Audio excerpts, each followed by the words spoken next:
Every company in Silicon Valley says they're making the world a better place. We're not gonna do that.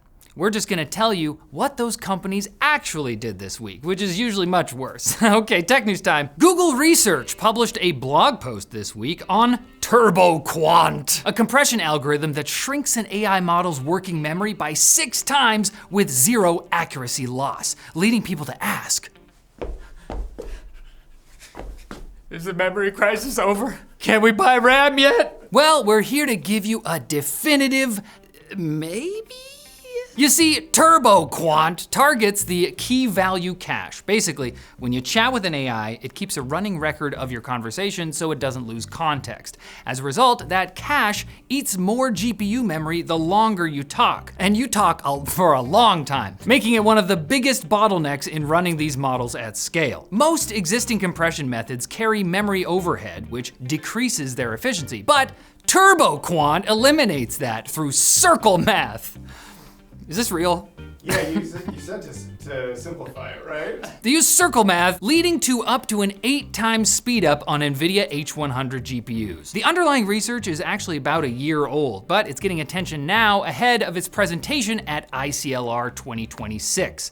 The news sent finance bros into a tailspin, and memory stocks like Micron and SanDisk tumbled in response.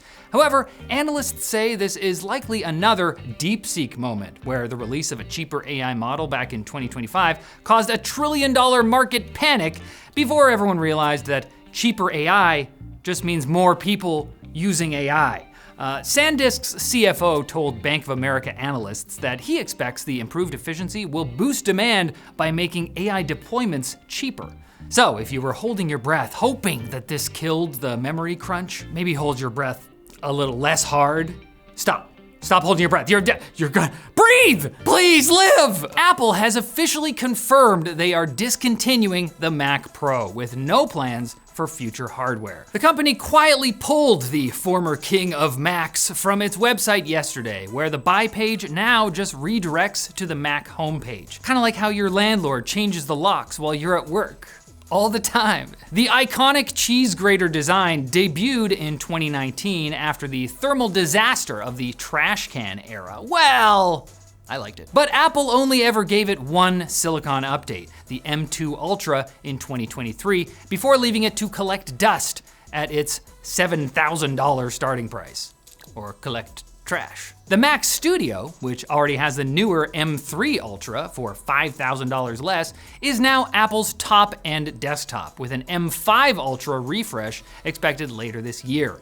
Also gone is the infamous $700 wheel kit. No! The $300 feet kit, oh wow. And as of earlier this month, the older Pro Display XDR and its $1,000 stand. Apple is clearly Marie Kondoing everything from the 2019 Pro launch, but how am I supposed to grate my incredibly expensive, mature Kulia cheese while rendering on silicon that's 3 generations out of date now? You didn't think of that, Apple, did you? Oh gosh, I'm sorry, Riley. I'll make something else screamingly expensive for you. Thank you, Tim Cook. God. AMD has announced the Ryzen 9 9950X3D2 Dual Edition. And yes, that is a real product name. It's the world's first desktop CPU with 3D V-cache stacked on both chiplets, meaning it packs a staggering 208 megabytes of total on-chip cache across its 16 Zen 5 cores. That's enough cache to make it feel at home in the vault of the Bellagio in Ocean's 11. And you don't even need to squeeze an ornery gymnast into a room service cart to access it. AMD is pitching this less as a gaming chip and more as a productivity monster for game devs and creators, with 5 to 10% gains over the already beastly 9950X3D, no two, in tools like Blender, DaVinci Resolve, and Unreal Engine. Notably, AMD didn't share a single gaming benchmark, which really tells you where they think this thing shines. The trade-off though, a 200 watt TDP, the highest of any AM5 chip, and a boost clock that actually dropped 100 megahertz. No price yet, but it launches April 22nd. Oh, and both AMD and Intel are raising CPU prices up to 15% thanks to the whole global supply crunch fiasco. So game devs can breathe a sigh of relief, knowing they won't have to optimize their games or their budgets. At least you can get a deal with our sponsor. Vessi, do you have feet? Do you live on a planet with water and enough gravity to make puddles? Then you need Vessi's Weekend Neo. Vessi says these shoes are 100% waterproof thanks to their Dymatex technology and breathable. So if you go for a rainy walk, assuming your planet has rain, your feet stay dry and cool. They're lightweight enough to toss in a carry-on. They've got a grippy rubber outsole for wet pavement and tile floors, and the heel loop means you can get them on and off quick and easy. Perfect for airport security or quick escapes from whatever megafauna may inhabit your planet. The removable insole wipes clean, and they come in half sizes for a perfect fit. Here on Earth, it's spring travel season, and this is the one shoe that handles all of it. We all really like it here. Get 15% off your Weekend Neo at vessi.com/techlink with free shipping, a 1-year warranty, and 30-day hassle-free returns. Much like Ehrlich Bachman's incubator, we have crammed way too many quick bits under one roof and are hoping nobody asks any follow-up questions. A new revision of the RCS messaging standard has been finalized, and it's a big one. RCS Universal Profile 4.0 adds native video calling right inside your messaging app, including group calls with up to 32 people. If you can convince 32 people to use the same messaging app as you. It also brings smarter media sharing, letting devices figure out which formats the other person supports, as well as rich text formatting like bold, italics, and strike-through, finally. We'll have to wait for tech companies to add these features to their default texting apps, but it's still cool. So while the cost of living might be skyrocketing, you'll at least be rich in text.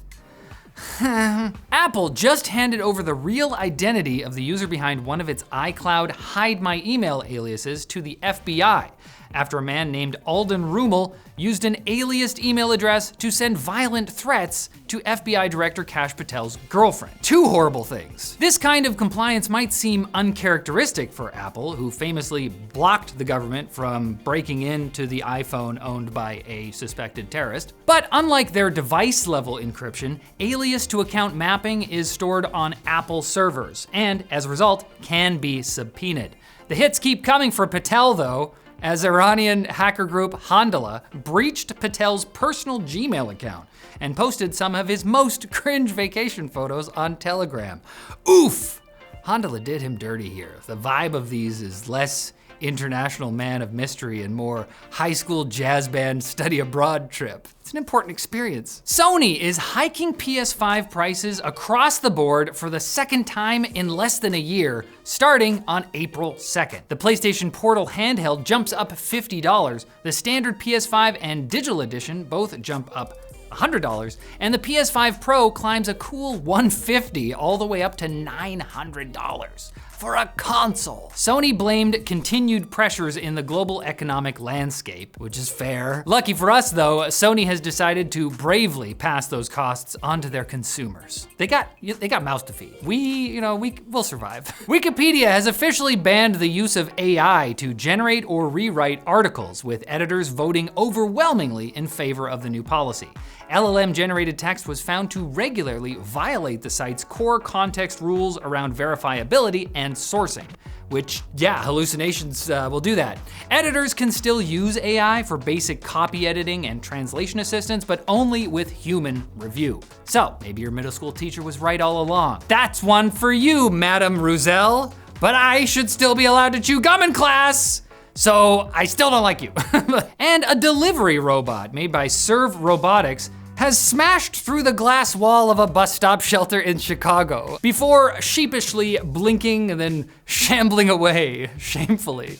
The footage, which is hilarious, went viral on social media, and it comes amid growing backlash against delivery robots in the city. According to the Chicago Sun-Times, a separate Coco Robotics bot smashed into yet another bus shelter that same week, making the successful delivery to smashed bus stop ratio lower than residents would hope. It's not what we're going for. Just like I hope to see you back here on Monday for more tech news. I'll be here next week pretending I understand what half these companies actually do, which as far as I can tell, is something to do with something called middle out compression? I don't know. Anyway, see you then.